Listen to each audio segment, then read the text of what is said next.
Hey you guys, how's it going today?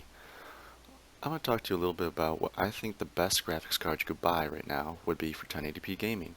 Well, graphics cards. So, when I purchased a new graphics card recently, I want it to be good for my setup. I have a 60 Hz 1080p monitor, and I wanted something that can deliver right around 60 FPS in pretty much any game I could throw at it. With the new release of the next-gen NVIDIA cards and AMD lineup, I obviously looked at the RX 480 and the GTX 1060. Both these cards are around $200 if you purchase them brand new, and the excuse me, price for performance factor is great out of the two cards. You can't really beat them in terms of price per performance with other series. For example, if you try and buy a 970 right now, it's going to cost more than you can purchase 1060 for, and the 1060 has better performance. Granted, you can't SLI a 1060, however, if you're going to SLI cards, just buy one better one.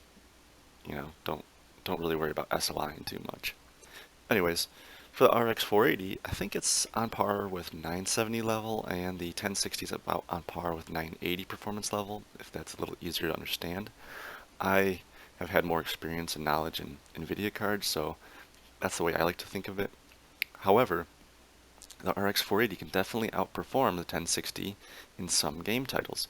So, all in all, they're about on par with each other, right around 970, 980 performance level of the GTX series, that is.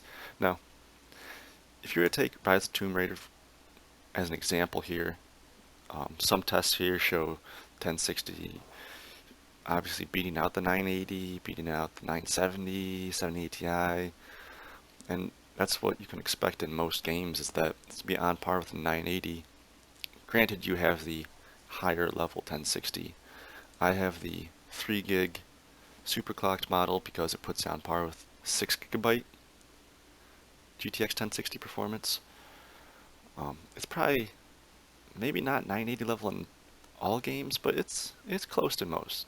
So you have then the RX 480, the 8 gig variant. It's, like I said, around 970 level, R9 Nano performance level.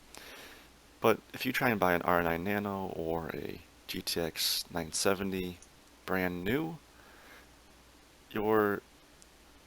it's going to cost you, definitely.